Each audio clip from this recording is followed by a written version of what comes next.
Okay, so I think we can start.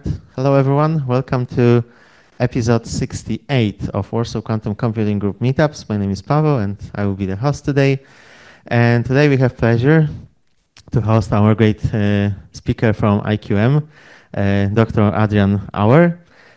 He came to Warsaw from Munich yesterday and will stay in Warsaw until tomorrow, hopefully.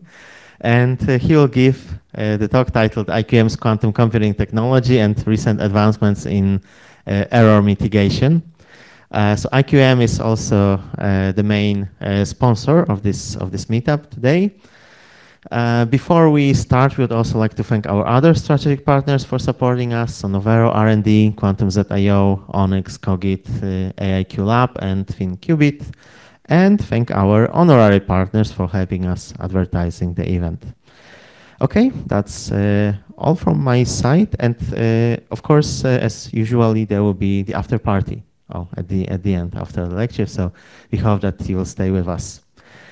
All right. Adrian, I think we can start.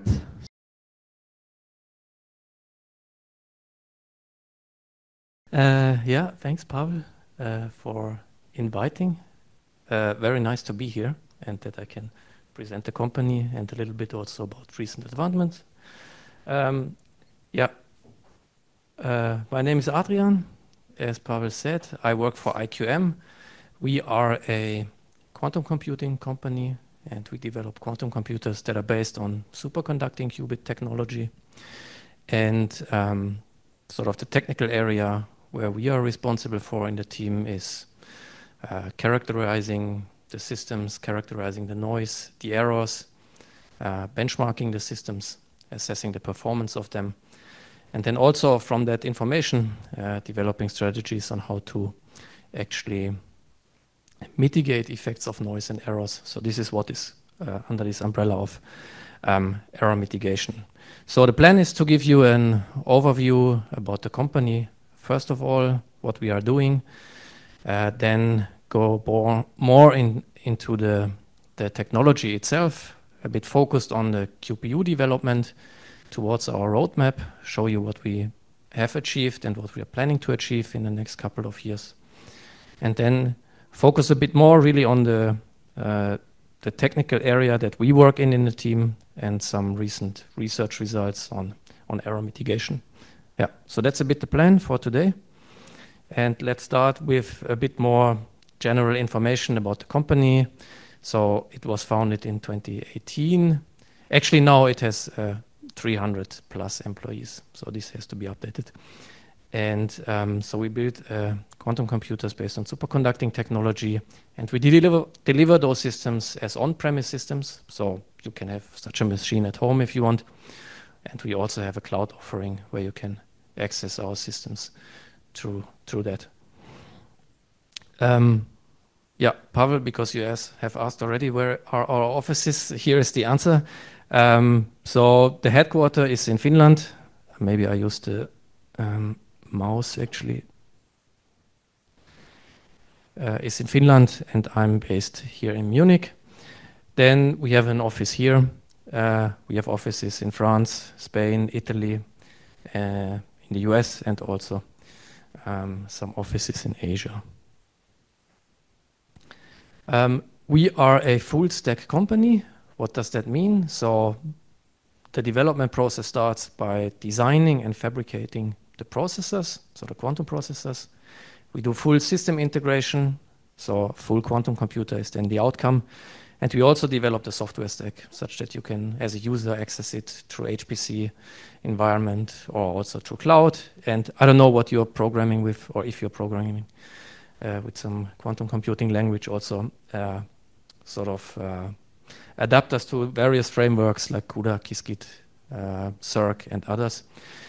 And full stack for us also means that we are developing algorithms. So we have dedicated algorithm teams in the company working on specific applications, and also an error correction team developing new error correction codes that require, for example, less resources in terms of physical qubits. Then, Pavel, your next question was, where have we delivered systems to? I will not go into the details. There's some flagship developments let's say in Finland, where we have provided 50 qubit system. In Munich at this Leibniz supercomputing center, we have delivered 2 20 qubit systems. They are there and running. And I mean, I don't know what is now the time frame between the first quantum computer has been delivered to Poland, like a week or two. I think this was just recently. So also here in Poland. And I don't know if you guys have access to that machine. Yeah, very good. Yeah, this is our current product portfolio. So as I said, we have these on-premise systems and we have a cloud offering. And here we have these 2 product lines. One is this IQM Spark, which is, for example, also delivered to Poland. It's a small system with 5 qubits. Focus here is on doing quantum R&D, but also especially educational purposes. And then sort of this flagship product called IQM Radiance, which is a high-performance system that comes in variants with 20, 54, and 150 qubits. And then in the cloud, that is called IQM Resonance. We have 20 qubit system, we have a 24 qubit system, and soon also a 45 qubit system available if you want to check this out. And you can get 1 hour free trial access to the cloud if you want that. Yeah, so this you can request. So a little bit of advertisement as well. And also because from what I understood, this forum is also a little bit about, or has educational purposes. So we also have a learning platform, which is called IQM Academy. It provides some general introduction to quantum computing, also about our technology, but then also towards algorithms and applications. And it's not only just reading stuff, it is an interactive educational program, so I can only recommend it. You can go to academy.meetiqm.com and it's for free. You can check it out if you want to learn more. But then let's switch gears a little bit from more company information towards the technology and speak about more the processors that we are developing, the development of them, and then work ourselves a bit towards our roadmap. So we develop superconducting or quantum processing units that are based on superconducting qubits. So they are placed in a chip in some lattice, and we offer there 2 different topologies. On the left, you can see this crystal or the square lattice. That's why it's called IQM Crystal. And then we also have the second topology where qubits are arranged in the star configuration, and they are actually coupled to some central element here. I will speak about that in a second, or not in a second, but a bit later, and focus now a bit more on this square lattice structure, which is, so here you cannot really see it. So the blue dots are the qubits, and in between they are in gray, so I don't think you can see it, right? There are coupling elements that implement the 2-qubit gate, and they are called the couplers. That is mentioned here. Maybe it's better visible on the next slides. And so this is our approach to scale to larger and larger qubit numbers, because this is just a little bit more straightforward from engineering perspective. And these are the different generations in this architecture. So there was first a 20-qubit system, IQM Crystal 20, which you have also access to in the cloud. Then currently in development, or not in development, this is already finished. We have this 45-qubit system that's also going to be soon available in the cloud. And in development, we have currently a 150-qubit machine. Those qubits are superconducting transport qubits. I will not go in the very details of the physics of them, also because I'm a theory guy. And they are based on this, all of the chips are based on this tunable coupler architecture. And I will say a bit more in the next slides about this. As native gate set, we have these phased RX gates, which are single qubit gates around an arbitrary axis in the XY plane in the blocksphere. So you can reach every point on the blocksphere. And then as entangling gate, we have this controlled Z gate natively. And the square lattice also provides already some support for some error correction techniques or protocols like this surface code. Then, as I said, so the controlled set gate is our 2-qubit gate, and we can look a little bit at the development of this 2-qubit gate over time. Where have we started and where are we now? So what you see here on the left is plotted the error of this gate as a function of time or development time, so over 3 to 4 years. And what is shown here is a fidelity that is measured on some test device. So where it's basically this basic building block that is tested, so 2 qubits and 1 coupling element in the middle. And this gives you an indication on how well this then will also perform in a bigger chip. And this is also sort of, so this fidelity is sort of what we target and iterate over using new designs of the chips and other calibration techniques to improve this fidelity. And as you can see, this error has decreased over time, or the fidelity has increased from 99.6% up to this 99.393% over the last 3 years. And one measures this typically with some variant of randomized benchmarking experiments where you execute a sequence of gates and you look at the decay of the fidelity of what your expected outcome is, and then from a fitting procedure you can actually extract this average gate fidelity. And this is also not just a single point in time. So this high fidelity was also measured and demonstrated to be stable over more than 40 hours. So you can have an error below 10 to the minus 3 for such a long time. Now to this coupling mechanism that we are using here. They're called tunable couplers. So this is the basic setup. So I have 1 qubit here on the left and I have another qubit here on the right. And I want to implement a 2-qubit gate between those two. And this is mediated by some tunable coupler here in the middle. So this is basically just another qubit. And that qubit mediates the interaction between those other 2 data qubits, so to say. And you can change the interaction strength by doing some operations on this coupler qubit. And what you can especially do is you can completely turn off this interaction. That means when there is no operation on these 2 qubits, then that means during idling, there's also no errors happening, or at least the probability is very low that errors are happening here. And also due to this architecture and the physics behind it, you can also implement very fast 2-qubit gates on the order of tens of nanoseconds. And because they are so short, they are also just less impacted by decoherence. So you will also naturally have a higher gate fidelity. And this is then a bit maybe more for the experts or who are interested in superconducting qubits or superconducting circuits. So this is a circuit representation of this sort of schematic up there. So this is the first qubit. So this is a transmon qubit. This is the second qubit. It's also a transmon qubit. And here in between, you have a bit more complicated structure where you have this coupler here. And what is happening? So this is a squid loop here, and you can change the resonance frequency of this coupler by changing the magnetic flux through this squid loop.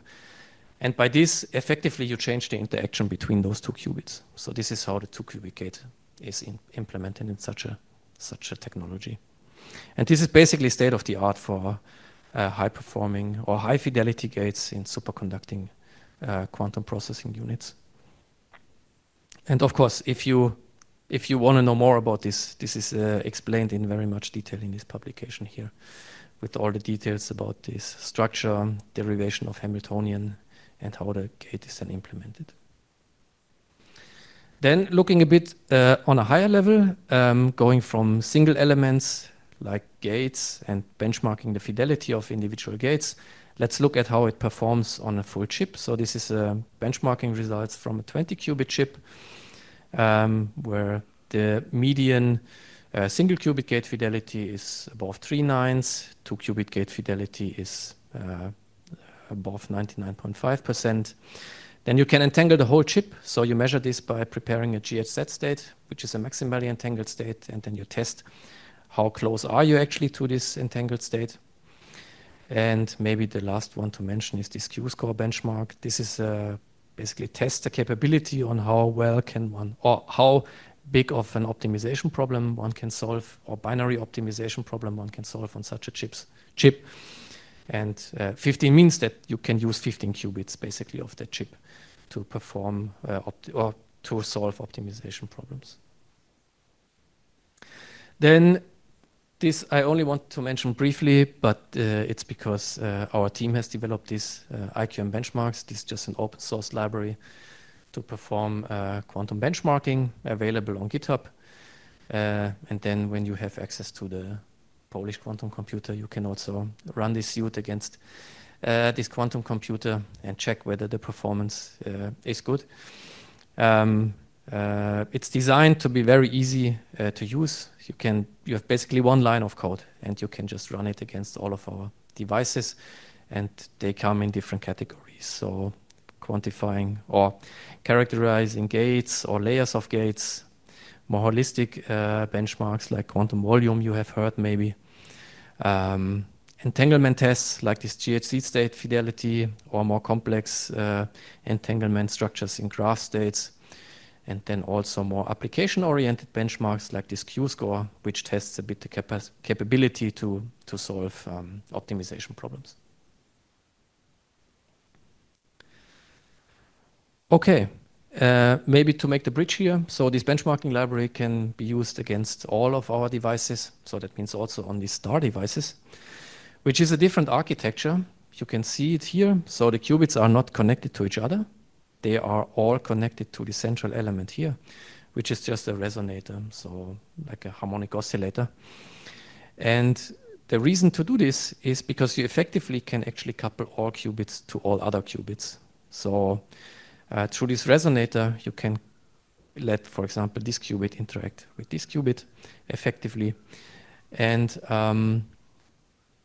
this offers sort of long-range connectivity, because in the other topology, you only have this nearest neighbor connection. So a higher connectivity is provided here.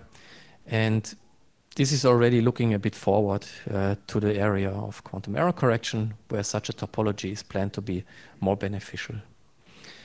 It also has other applications, like coming from quantum simulation of such central spin problems, where you can show, for example, that the number of required swap counts is significantly reduced if you have a topology that is similar to your problem structure, actually.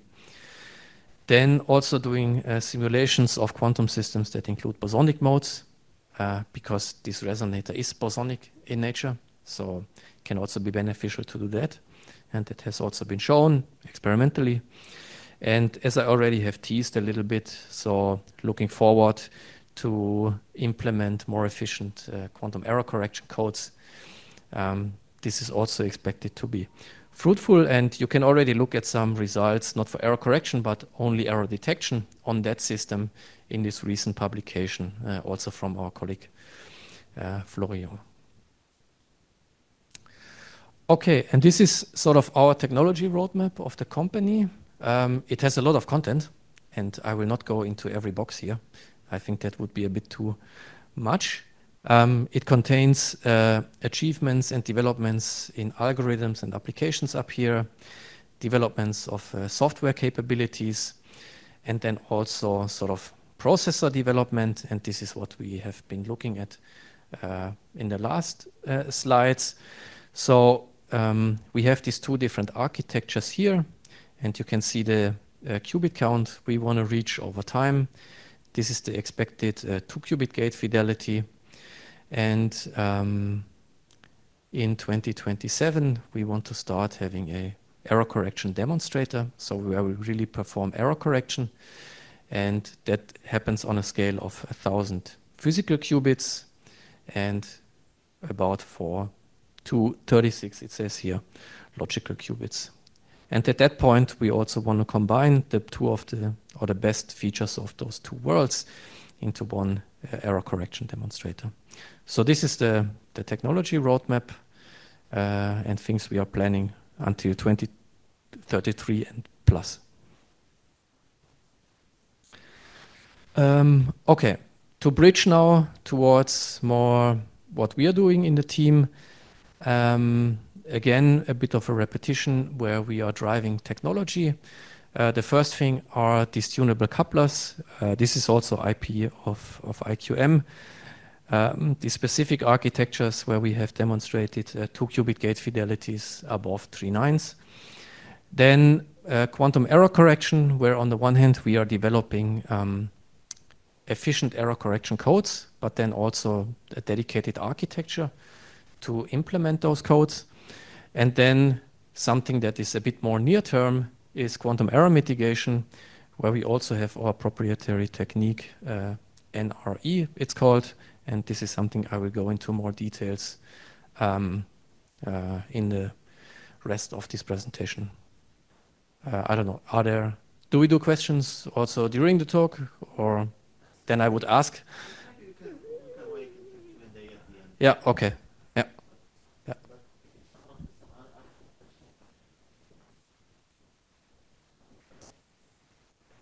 Yeah, okay, great. Then let me continue. So this is, I guess you know, sort of the biggest challenge for quantum computers, or maybe even quantum technology in any sense, is noise and errors and how to deal with them. So let's look at this right figure. So this is a generic interpretation, or not interpretation, but schematic of the execution of a quantum algorithm. So you start with you have to initialize your qubit register into some defined state. That's typically just every qubit is in the logical 0 state. You apply some quantum operations, which is a big unitary operation. And in the end, you measure your qubits. You will get some outcome. And this is the outcome of your calculation. And if all goes well, then this outcome is exact. And you have succeeded in executing or calculating something that you wanted to do with your quantum computer. But the challenge is, of course, that all of these operations are prone to errors and faulty. They are prone to noise that comes from the environment of the qubits or in the chip. In that case, prone to errors that are coming from imperfect control operations. So what one can actually do, or reliable computations on the hardware that we have today, are actually limited. So we cannot just execute a circuit that is just infinitely or very, very deep. Yeah. And of course, the long-term goal to deal with this problem is to have error correction, where I can still correct all of my errors and in the end have an exact result out of this computation.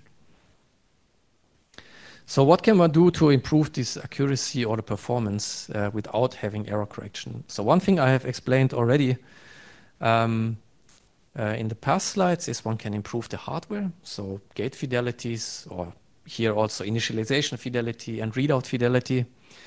Then the next thing is one can also work on algorithms. So one can develop better algorithms that are shorter and have sort of require less resources on the hardware. And this is also what is currently being done. And another point or possibility is to apply error reduction schemes. I will explain this in a second.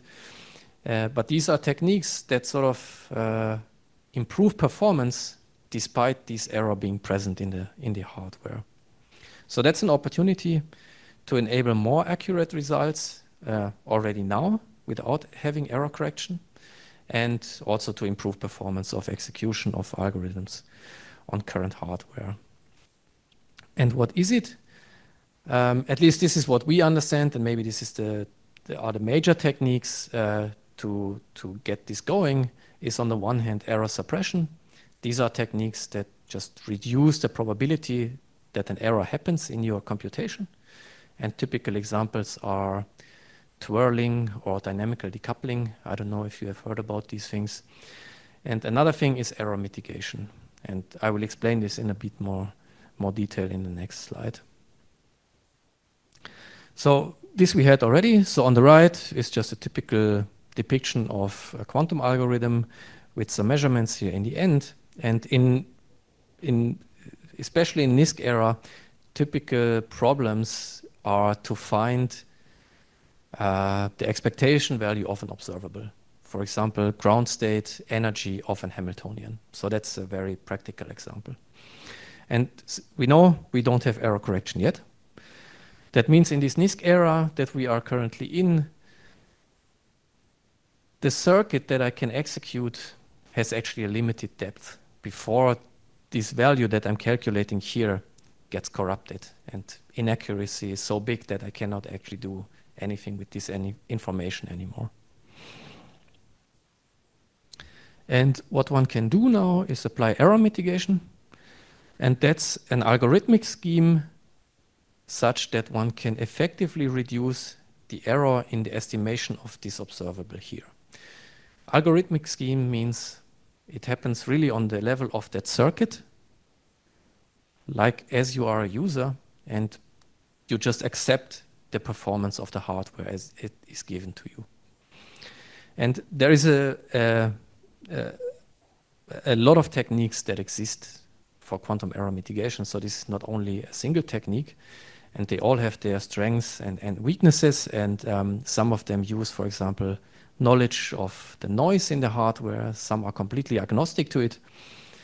But they have some common functionality or functioning principle, let's say, that I can or that I want to show to you now, which is they exploit the execution of a whole ensemble of runs of several different circuits. So choosing a different color here, the intention is to indicate that they are different circuits. I know they have exactly the same gate structure as above, but that's just my laziness. So please bear with me with that. So different colors indicate different circuits. And one executes all of these different circuits on the machine, gets some measurement outcomes, and does some clever post-processing. So this is all done classically. And by this, one can, if one does this in a clever way, one can actually increase the accuracy of this calculation. So you get a better estimation for this noisy value O. And all of these different techniques differ in how these circuits are constructed, how one does this post-processing, but the functioning principle is basically the same. Different set of circuits, executing them, doing some clever post-processing, and by this one can increase the accuracy of the computation. And let's look at an example which is noise agnostic. That means it doesn't need any knowledge about the noise that is present in the hardware. And it's also an example where we have based our work on and try to improve on the performance. And yeah, I think it's quite illustrative also to look at this first before then going into the results that were coming out from us. So let's look at this very simple diagram for a moment. So let's say this here, I plot the value of this expectation value, and this is the exact value that I want to calculate. Of course, this is unknown. And then there is some noise in my hardware that is somehow quantified by a parameter lambda 0. So this is sort of the lowest achievable noise that I can have in my system, and it's somehow quantified by a parameter. And if I run that circuit on my device, I will get some noisy value that's called O noisy, which is off from the exact result due to the errors that are present in the hardware. And also the measurement outcome. So every run, I get some slightly different measurement outcomes. So the values that I measure are distributed with some probability distribution here. Okay, now let's just assume that one can actually increase this noise level. So I can artificially increase the noise in my hardware to some other value, lambda 1. So this is the boosted noise level.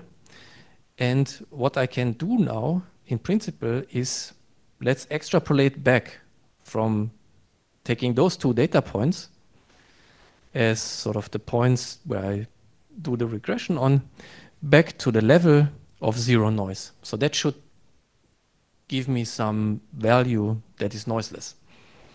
And by doing this extrapolation, let's assume everything behaves well, I come closer through my error mitigation method. I come closer to this exact value. So this is, and that's why it's called zero noise extrapolation. I extrapolate back from more noisy data to the level where there is zero noise. Now, it's already indicated here that the variance in my measurement actually increases. And it's also, to make it, you can show that it actually increases, but it's also a bit illustrative because, you know, this data point has a variance, this data point has a variance. So I can fit like this, I can fit like that. So what is the true fit that I should use here? So that's why the variance increases. Yeah, I reduce the bias. The bias means the difference to the exact value. So this is smaller, but my variance increases. And to sort of compensate that, I can take more measurement shots. So I have to do the measurement and the experiment more often to reduce this variance again, to have it to a level where I can also distinguish these data points. And let's say I come back to the variance that I already have from my measurement. And actually, so you have a sampling overhead, you have to do more measurements. And unfortunately, that sampling overhead scales exponentially with the circuit size and also with the errors that you have in your system. So this is the cost that you have to pay such that you can have a more accurate result. So this is not for free. You have to pay an exponential overhead in sampling such that you can get a more accurate result. So this is the price that you have to pay here. So one of the limitations of error mitigation is this exponential growth of the sampling cost, and this is general. So this is not only for this technique. This is case for all error mitigation techniques. You have an exponential scaling. That's why you also have sort of a barrier of qubits, number of qubits that you can do error mitigation on, and you will not just do it until error correction is there. Then for this specific case, what is which extrapolation should I use? This is now a straight line. Why is it not an exponential or another fitting function? This is research that is going on or has happened for sure. I will not go into the details here because this is also a bit of something that we would like, or that we are addressing in the research. Then how is this actually going? How can I increase this noise level here? And how accurately can I do this? So implicitly, I have also an inaccuracy in this direction here, actually. And there are different techniques on how to do this. So one possibility is that I just insert an identity. So I have, let's say this is my quantum circuit here. I just apply the inverse and then the circuit again. So then I have a length of 3 times and therefore noise rate of 3 times the original noise rate. But this is inaccurate. This has already a lot of assumptions about the noise channel, about the properties of the noise channel and so on. So there's already some inaccuracy in doing this. So this is an example on how to do that in practice. And then how reliable is it? So this is a bit of an heuristic method. How much can I trust actually that this is then closer, and how close is it? Yeah. So these are challenges in this technique. Okay. Then that would be the final part of the presentation. So this is about our own research called noise robust estimation of quantum observables. This is work done by our team member Amin, and this is also available on the archive since 2 months. So if you want to dig deeper into that, you can also look at it there. So a couple of things that we try to address in these challenges that I have just mentioned. And the objective is just the same. So we want to calculate an exact expectation value of some observable with some target circuit. So that's just another variable here, t, but I hope that it's clear. So I have a quantum circuit for which I then want to calculate this expectation value. And this is just the same figure as we had before. So the expectation value as a function of this noise scale factor. And we introduce some quantity here, this mean absolute deviation. It's just a measure on how much these data points are spread. Okay, and on the right, you see basically the same figure, or part of the figure from the last slide as well. So we have an ideal value that is not known, and we have some measurement result coming from the noisy quantum computer with some distribution here.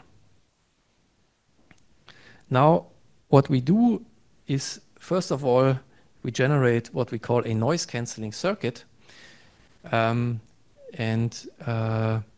that has two properties. The first one is I must be able to classically simulate it. So I know the exact outcome of the circuit. So that is one requirement.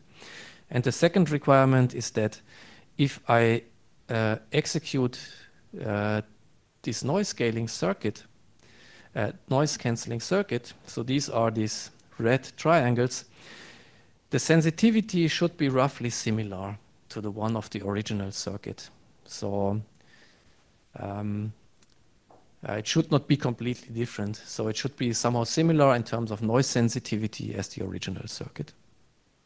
So this is the first thing. So we just define this circuit and execute it. And then we define some auxiliary quantity A. There is some formula there. That's just for completeness. It's not really important now. But the thing is, it's constructed in a way such that, and this is sort of the measurement of this auxiliary quantity, it's constructed in a way such that it's less sensitive to this noise scaling. So the slope here is more flat. And by this you can actually, I mean, it's clear if this is more flat, then it's less sensitive to inaccuracies in this direction, right? So that's the main point, that it's less sensitive to this noise scaling. And as said, not important how this is now looks like in the formula. It's constructed out of this noise cancelling circuit and the original circuit. And yeah, so that's step one. Then what we do is we take this as a first estimation for the expectation value, which should be closer to the ideal value. So this is what we get out from this first step by taking just this value here. But of course, this is not extrapolated yet to the zero noise and so on. So this is just something that one can take now as a first step. And then we do some classical bootstrapping. So we simulate basically the experiment that we were doing here again, using sort of the data that we already got. So this is all classical. And we simulate this experiment again. So this is just classically generated. And we get a lot of different data points for this baseline estimation here. So you can do this efficiently classically, so that's not a problem. And when you do that, you observe something interesting. So what is plotted here on this axis is, we call it normalized dispersion. It's basically this mean absolute deviation of this auxiliary quantity. So that value divided by that value here. And you see if this value actually goes to 0, then you see that your estimated value, it's this O error mitigation relative to the ideal value, is actually approaching the ideal value. So a ratio of 1 means that your error mitigated value is equal to the ideal value. So if you just put a linear regression here, you will actually hit very close to the ideal value. So that is what sort of is the main feature of this technique. Yeah. So that's then the second step, doing this linear regression, and you will come even closer to this ideal value. Okay, if that was a bit too complicated, let's at least look at how it performs in real life. Yeah. There's a couple of examples that I will give now before concluding then. So the first one is testing it on this transverse field Ising model. It's described by this Hamiltonian here, and the task is to find the ground state energy of this Hamiltonian. And this is done using some QAOA ansatz. And we perform this on this IQM Garnet processor on 20 qubits. So yeah, this is a little bit on how complicated is actually the circuit. So 242 qubit gates, depth of 77. And here you can also nicely see how the noise impacts actually what we measure on the quantum device for this target circuit and this noise cancelling circuit. And you see that the sensitivity to the noise is really similar. And now we go through this whole machinery that I have explained. And what is shown here is sort of the results of the mitigation for different sets of these noise scaling factors, 1, 1.52, 1, 2, 3, and 1, 3, and 5. And what is shown here is the results of different error mitigation techniques. The zero noise extrapolation I have explained already. The red one here is our own technique. And what is plotted here is the residual error, or the relative residual error that one has after the mitigation. And you see that our technique performs well and better in all of these cases. Yeah. And then this is just another example. You have this hydrogen chain here, of which you want to calculate the ground state energy. And this is the Hamiltonian described by this fermionic operator. So you have fermions, and now you have to encode this somehow in your qubits. So what you do is this Jordan-Wigner transformation, and then you use these 8 qubits here. And this is a way more complex problem. So the circuit is way more deep. That means sort of if the impact of the noise is much, much higher. And if you look at the impact of the noise here, so already at this baseline, or this sort of the lowest noise, or the actual noise in the hardware, you only have 40% of your signal left. And later there's basically nothing left. Or we will see we can still extract some meaningful data. And yeah, let's go to the results. Also there, we compare with less techniques, but it's the same figure as before. For this set of 1, 2, and 3, we even come close to chemical accuracy. Yeah. And then the last example is again calculating the ground state energy of this transverse field Ising model. This is the Hamiltonian, but this time actually on this star device. So a 6-qubit device coupled to the central element. And you can find this in a different publication. And also here, we compare against zero noise extrapolation.